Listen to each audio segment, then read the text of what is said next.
Bapa Surgawi, kami siapkan hati kami mau membaca, mendengarkan, dan merenungkan firman Tuhan. Tuhan, kami buka hati kami, terangi hati dan pikiran kami.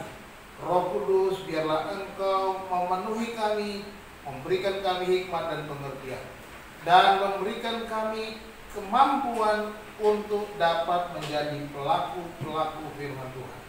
Berbicaralah ya Tuhan, kami siap mendengar. Di dalam nama Tuhan Yesus kami berdoa. Haleluya. Amin. Silakan duduk. Salam. Salam. Haleluya.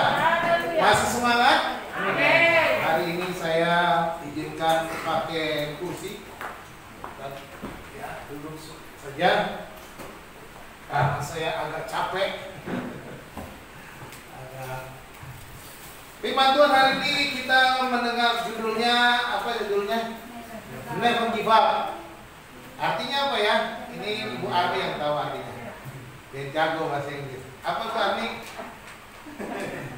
Oh, ada bisiknya dong, bisikin Esther. Never give up artinya jangan pernah menyerah. Firman Tuhan dari kitab Injil Lukas pasal 18. Oke. Lukas 18, kalau nggak kebaca, baca di Alkitab masing-masing ya. Sekarang Alkitabnya ada di handphone ya.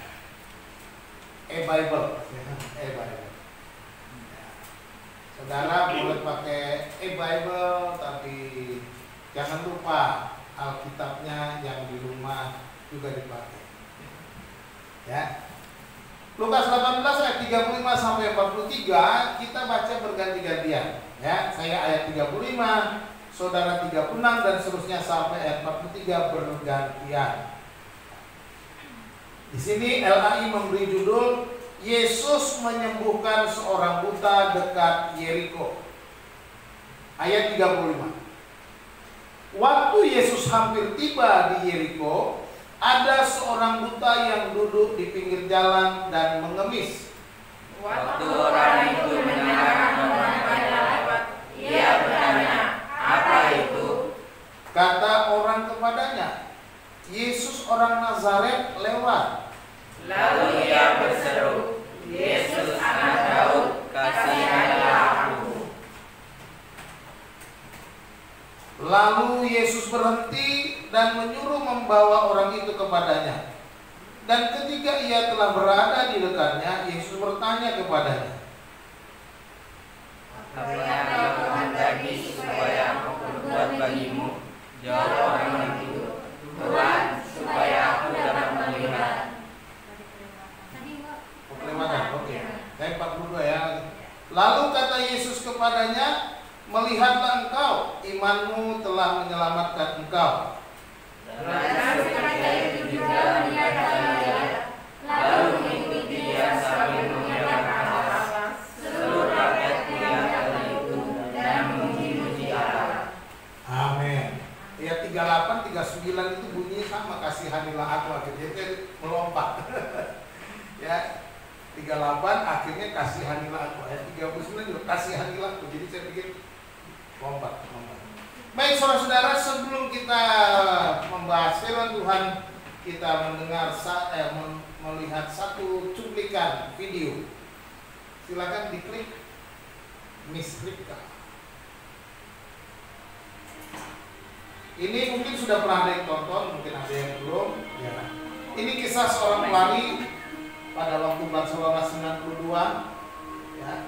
Derek Redmond, dia lomba lari 400 meter.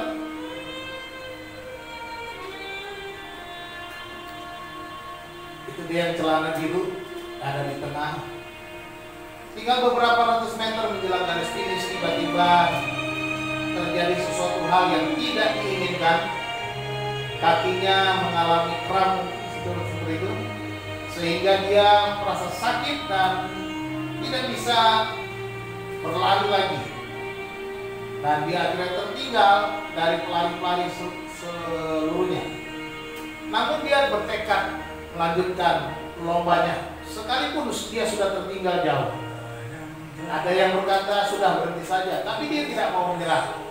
Derek terus berlari dan berlari mencapai garis akhir. Dia tidak mau menyerah dengan keadaannya. Karena kesungguhan hatinya, ada orang yang muncul menerobos kerumunan dan kemudian menyemangati dia. Dia terus mendampingi. Dia berkata, kamu pasti bisa. Ya, kamu pasti bisa. Luar biasa.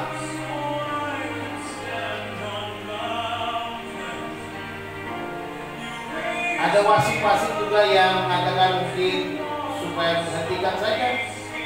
Tapi orang yang mendampinginya, aku akan menemani kamu sampai ke garis finish. Ya, ada beberapa orang yang berkata mungkin dia perlu berhenti saja.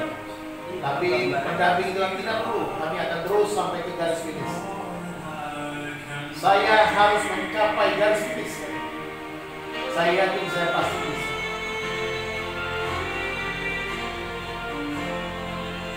Mereka terus berjalan dan berjalan. Sekalipun orang berkata, sudah, kasihan dia. Tetapi Derek meyakini bahwa dia bisa mencapai garis finish, dan orang yang mendampinginya mungkin itu adalah pelatihnya. Dia berkata, ayo kamu pasti bisa. Biarkan kami terus berjalan.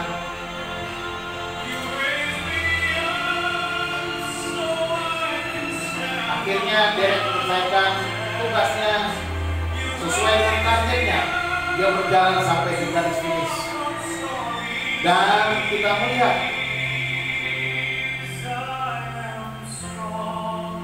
reporter TV menyorotinya. Derek mampu membuktikan bahwa dia adalah seorang pemenang. Ya, dia tidak mau menyerah. 65 penonton, 65.000 penonton bertepuk tangan bersorak-sorai atas Derek Redmond yang walaupun dalam keadaan penderitaan, dia bisa menyelesaikan pertandingannya. Ketika Derek terbuka dan menghadapi tantangan yang luar biasa, dia terus pantang menyerah. Dia terus berlomba dan terus berjalan. Dia mencapai ke garis akhir. Pertanyaannya adalah bagaimana dengan kita? Akankah kita menyerah? Atau kita bersikap sebaliknya, pantang menyerah dan berjiwa besar dan terus melanjutkan pertandingan kita? Yakinlah bahwa setiap tantangan yang kita hadapi, kita akan bisa mengatasinya. Apa yang kita lakukan tidak akan pernah sia-sia. Bersama-sama kita pasti luar biasa.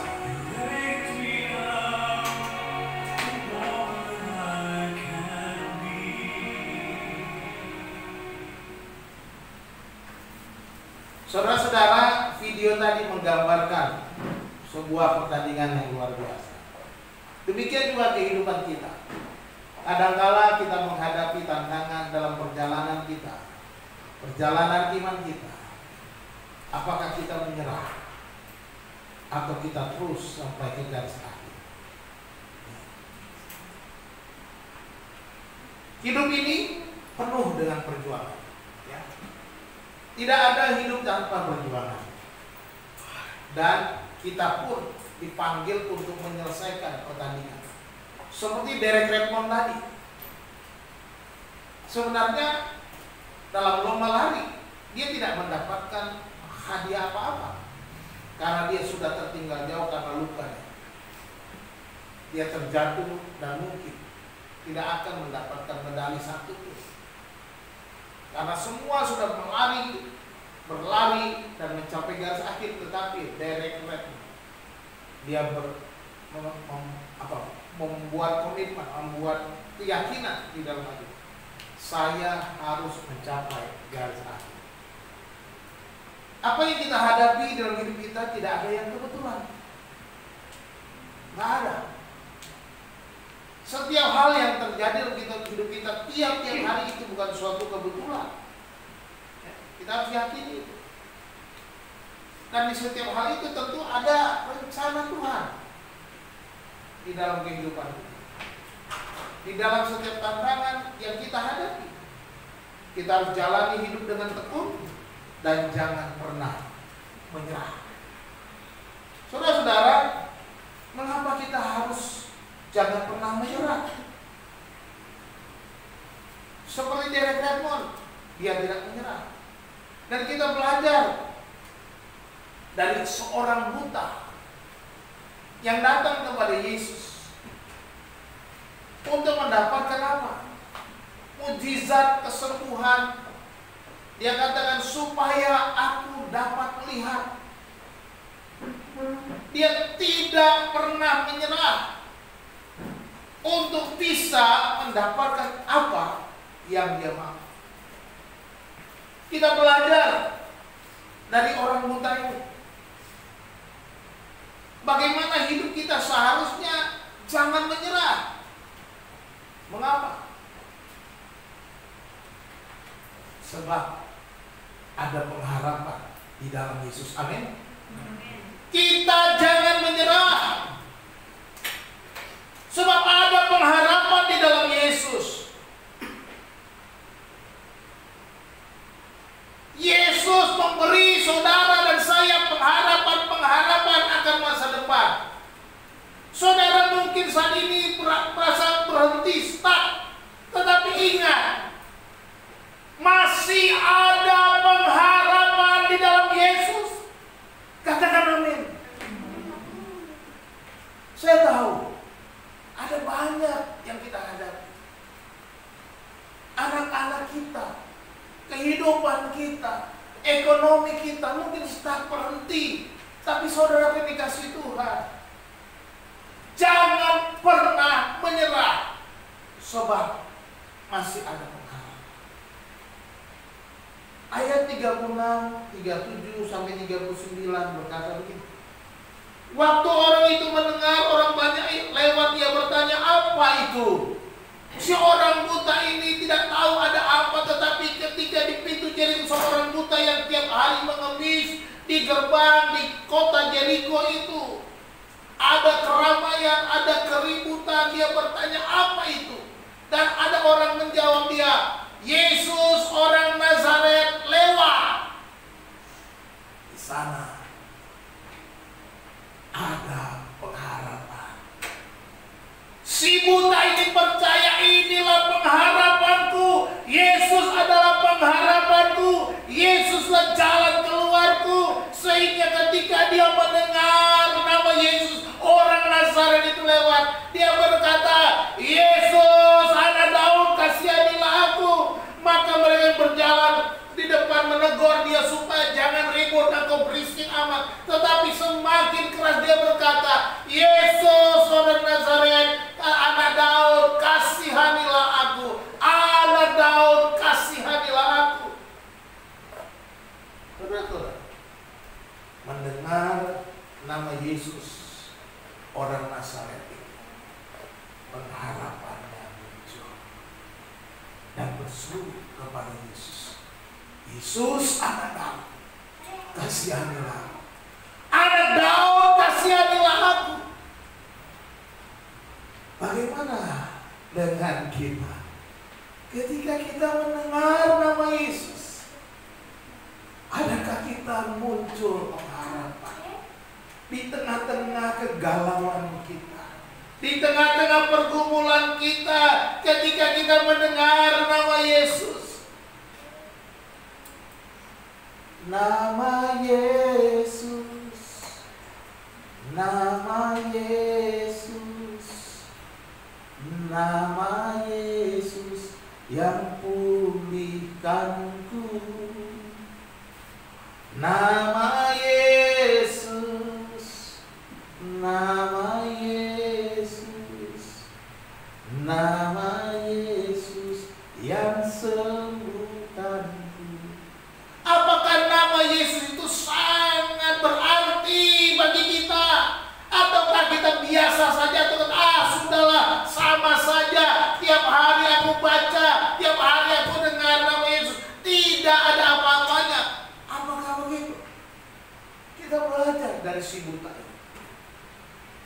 Orang buta ini begitu mendengar nama Yesus, ada pengharapan muncul. Ada semangat baru muncul sehingga dia berseru, Yesus anak Daud. Perhatikan, dia memanggilnya Yesus anak Daud. Bukankah orang-orang Yesus orang Nazaret lewat?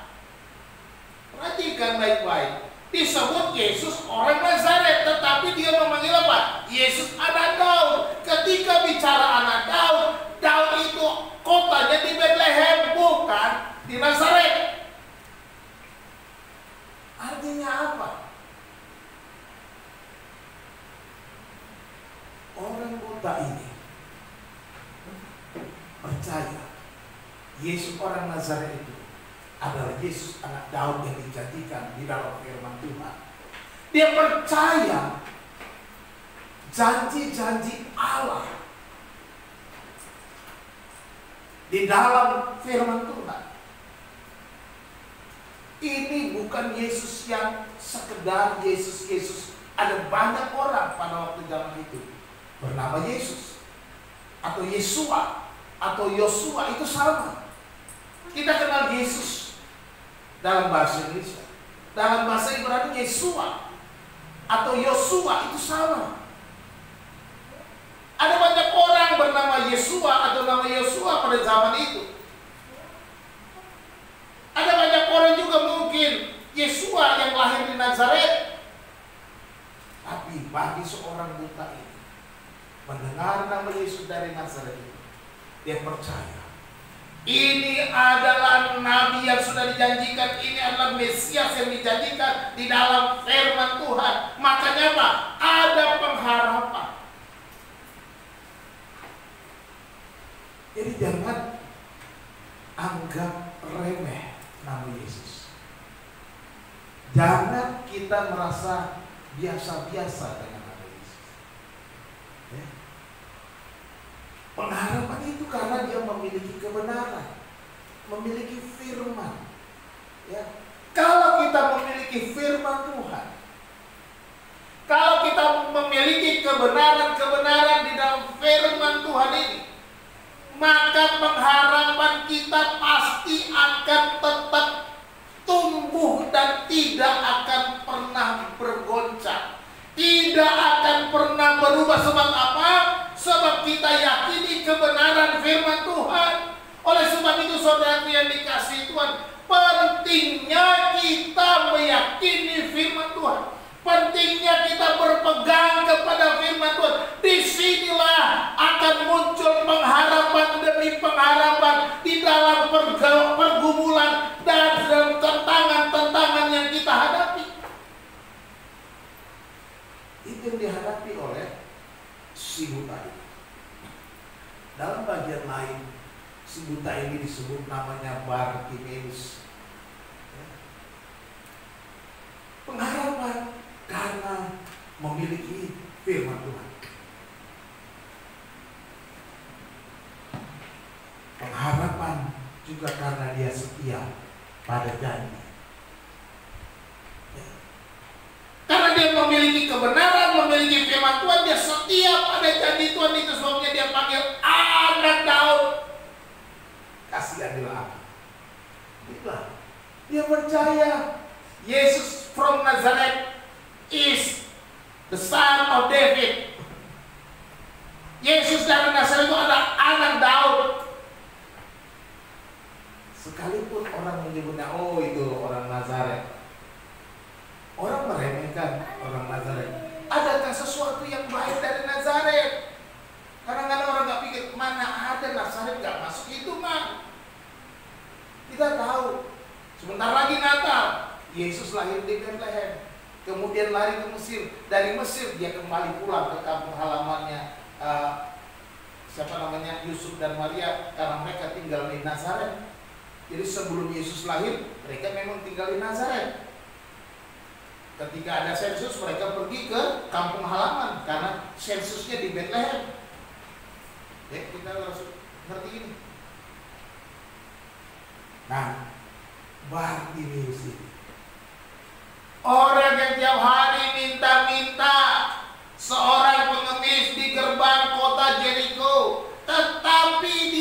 kebanyakan orang yang mengabaikan firman Tuhan. Ini hebatnya. Bagaimana kebanyakan orang Kristen sekarang abai sama firman Tuhan, nggak peduli sama firman Tuhan. Bagaimana kita mau muncul pengharapan? Makanya seringkali orang Kristen ada masalah keok, ada masalah memble, ada masalah nangis, ada masalah gagal lagi, tidak mau punya pengharapan. Karena apa? Tidak pegang firman Tuhan. Saya percaya kalau setiap orang Kristen pegang firman Tuhan, dia akan nggak pernah memble, nggak pernah putus asa, karena ada pengharapan. Haleluya. Ya, itu yang pertama. Ada pengharapan di dalam Yesus. Jadi jangan pernah menyerah. Pengharapanku hanya Yesus saja yang mati di atas Golgota. Amin. Dia pengharapan saudara. Amin. Siapa pengharapanmu? Yesus saja atau tambah yang lain? Yesus saja, jangan ada yang lain pengharapanmu. Kau boleh punya suami, pengharapanmu bukan kepada suamimu, tapi kepada Yesus. Kau boleh punya orang tua, tapi pengharapanmu bukan kepada, pengharapanmu hanya kepada Yesus. Maka orang tuamu akan diberkati, dipakai oleh Tuhan untuk mewujudkan semua pengharapan-pengharapan itu. Gitu. Ya. Jadi mari kita punya Tuhan. Yang kedua, karena ada iman kepada Yesus. Saudara-saudara, Yesus bilang, ketika anak manusia datang, adakah dia mendapati iman di dunia? Bukan iman siapa? Ada itu dulu anaknya Pak Yadi namanya Iman. Si Iman, anak orang namanya Iman. Ya, dia bukan mendapati iman itu. Adakah kita? Adakah saudara sebagai orang percaya masih memiliki iman? Di sini kita lihat si orang buta itu ayat 41. Lalu Yesus berhenti dan menyuruh membawa orang itu kepadanya, dan ketika ia telah berada di dekatnya, Yesus bertanya kepadanya, apa yang kau kehendaki supaya aku perbuat bagimu? Jawab orang itu, Tuhan, supaya aku dapat melihat. Kalau kita membaca ayat selanjutnya itu ayat 40. Lalu kata Yesus kepadanya, melihatlah engkau, imanmu telah menyelamatkan engkau. Ya. Melihatlah engkau, imanmu telah menyelamatkan. Perhatikan,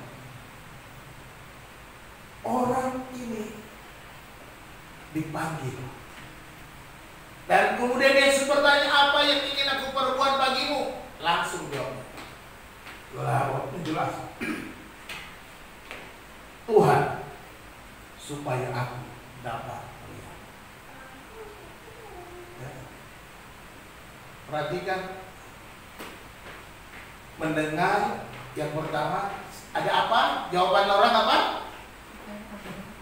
Ketika dia bertanya kepada orang banyak, ada apa itu? Orang menjawab apa?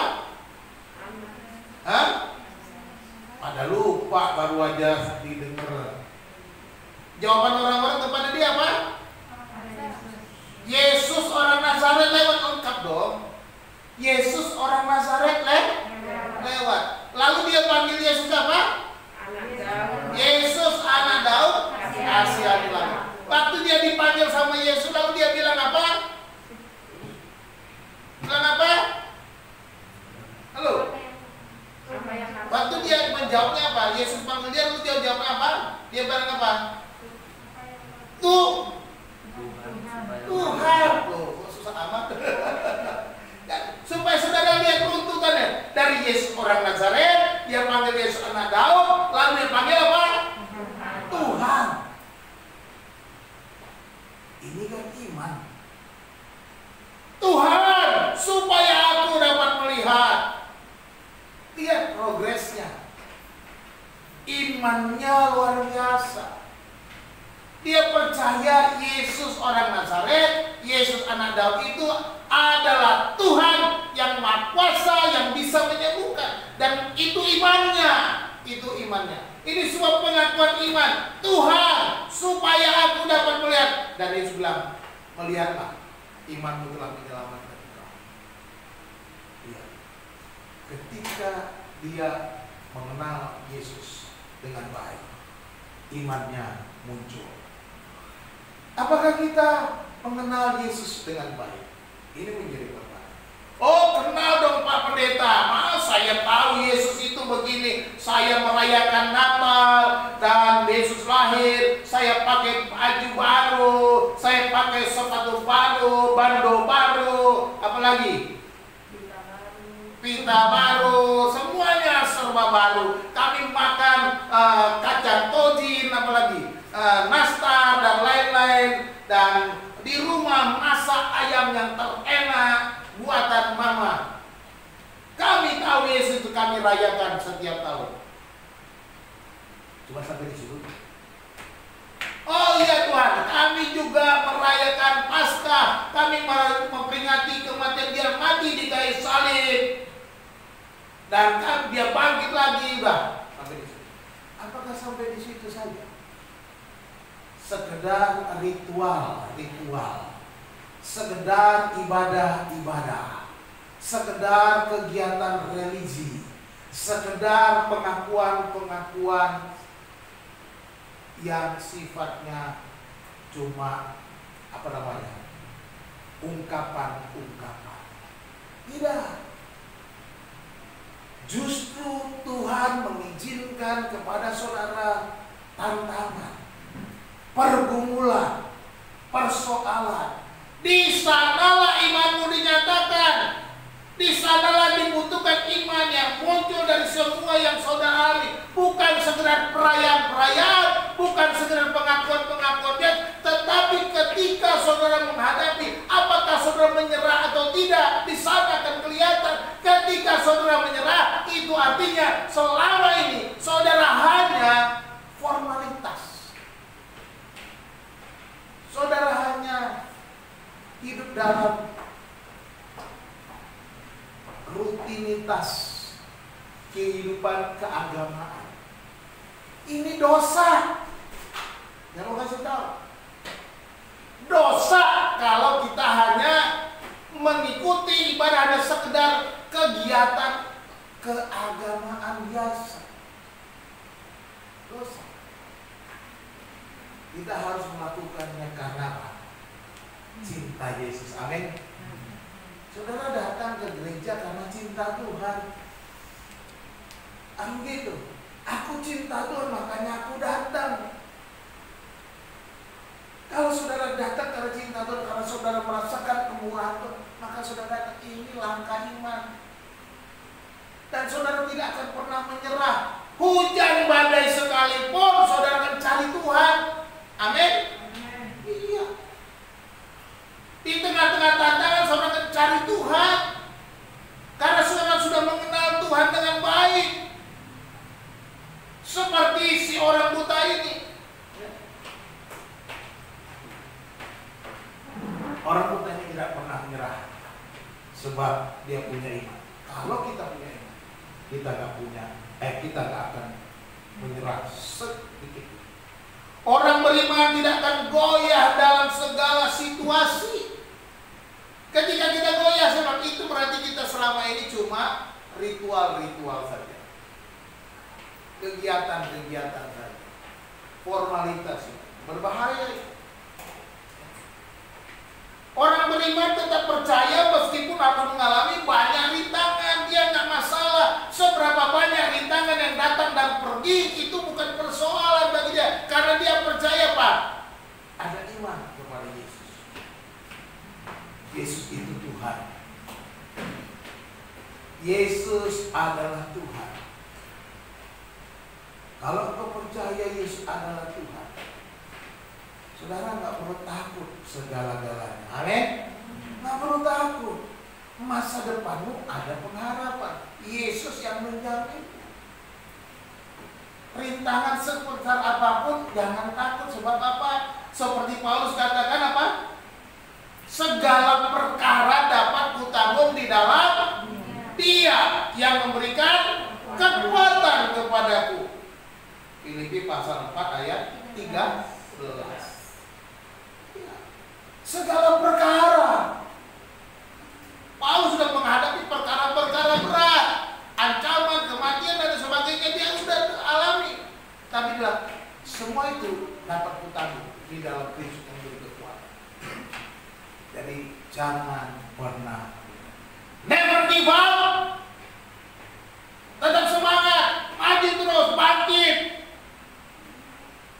Rintangan bukan halangan. Amin. Mulai sekarang katakan, rintangan bukan halangan. Coba bilang sama sebelahnya.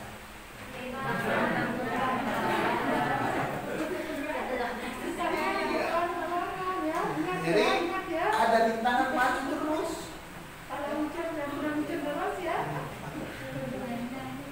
Jadi orang beriman tahu apa yang dia minta kepada Tuhan pasti dikabulkan.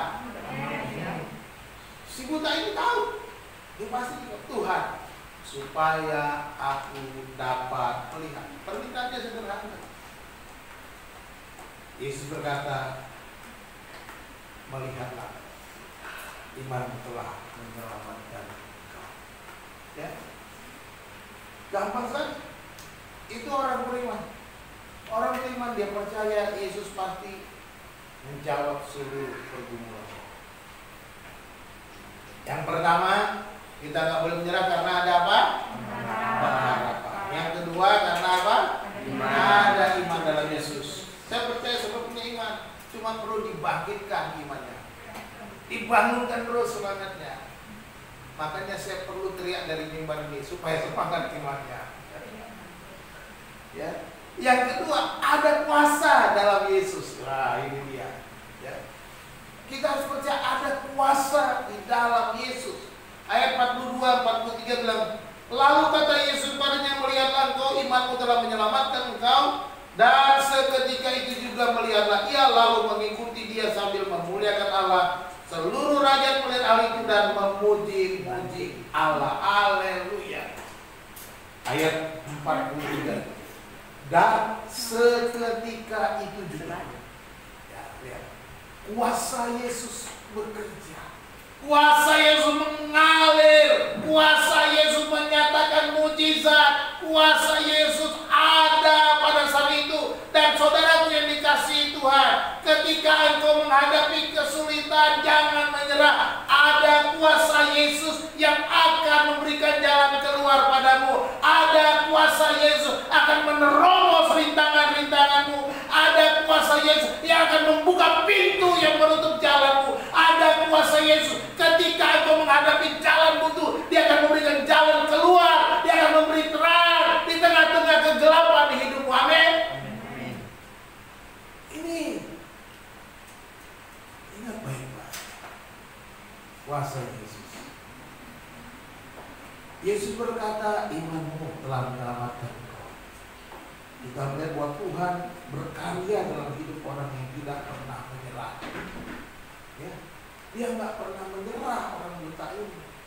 Lihat, ketika dia teriak-teriak aja orang bilang, "Ush, jangan berisik, kamu berisik amat." Ya, kira-kira gitu. Orang-orang, saya yakin orang banyak udah diem. Yesus lewat nih. Wah, gitu. Kita bisa bayangkan, Jokowi lewat, orang ramai teriak-teriak pengen salam. Pasti ada jangan berisik. Apalagi pas pamres starter, waktu Pak Jokowi ngasih kode, kalau Pak Jokowi bilang panggil kan gitu kan, kasih gitu. Pas pamres tutup jalan semuanya. Itu udah tugas ya. Jangan kita salahkan pas pamres. Emang tugasnya dia, ya kan? Pasti gitu juga, murid-murid juga mungkin menghalang-halangi nih, guru gue mau lewat nih. Nah, gitu. Tapi dia nggak pernah menyerah. Terus teriak, anak Daud, kasihani aku, anak Daud, kasihani aku. Dia nggak kelihatan kan, matanya kalau kita tutup mata. Anak Daud, kasihani aku, anak Daud, kasihani aku, anak Daud, tolong aku, anak Daud, kasihani aku. Teriak-teriak terus. Kadang-kadang kita perlu seperti si orang buta ini, seperti Tidak peduli mau bilang orang gila kayak orang apa, pokoknya tergila-gila pada Yesus nggak apa-apa. Amin. Kuasanya mengalir. Kuasanya mengalir. Kalau Bu Hana itu luar biasa. Saya bilang. Dia betul-betul bersandar sama Tuhan. Kalau dia yakin itu, dia yakin benar dengan doanya, kalau keyakinan dia siap.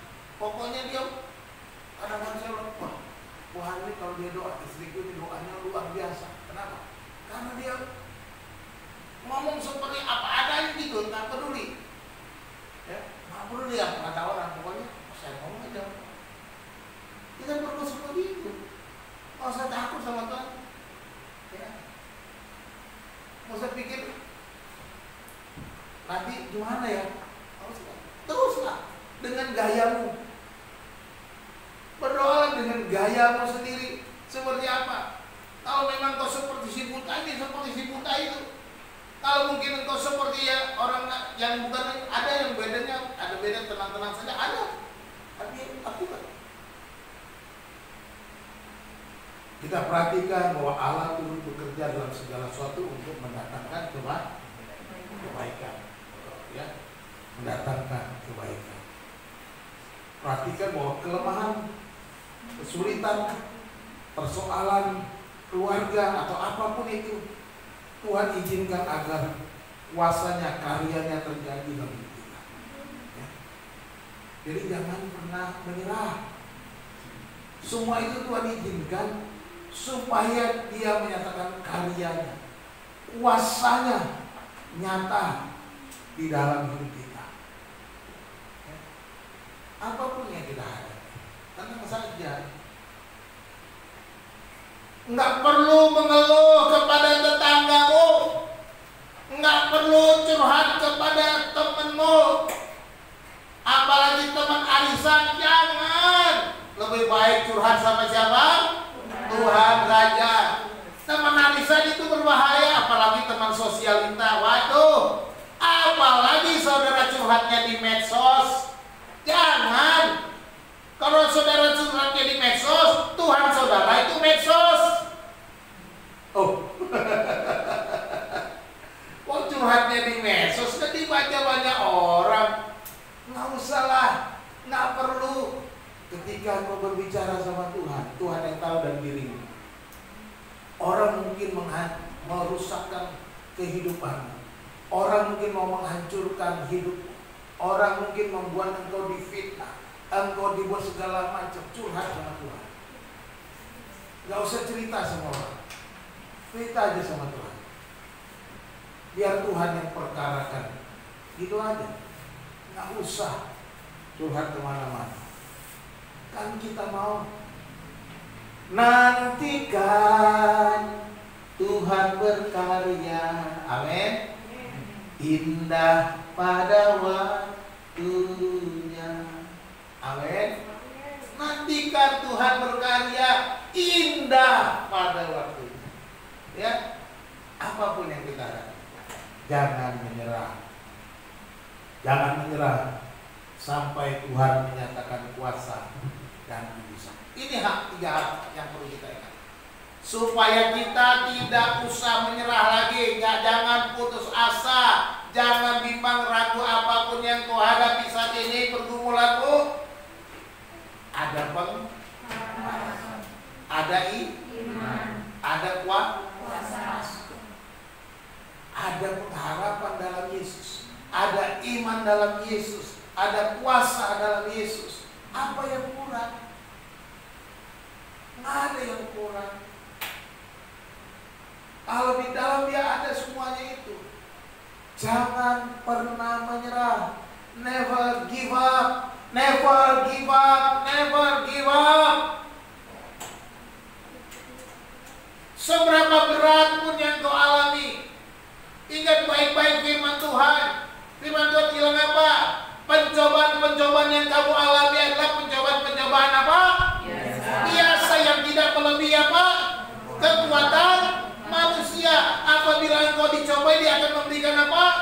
Jalan keluar sehingga kamu dapat menanggungnya. Jelas firman Tuhan, maka saya katakan orang yang mengenal firman Tuhan, dia pasti punya pengharapan, dia pasti punya iman, dia pasti mengalami kuasa mujizat dari Allah. Katakan amin. Itu jelas. Jadi kita pentingnya firman Allah. Kesimpulan ya. Kesimpulannya never give up itu jangan menyerah. Maka belum muncul. Oke.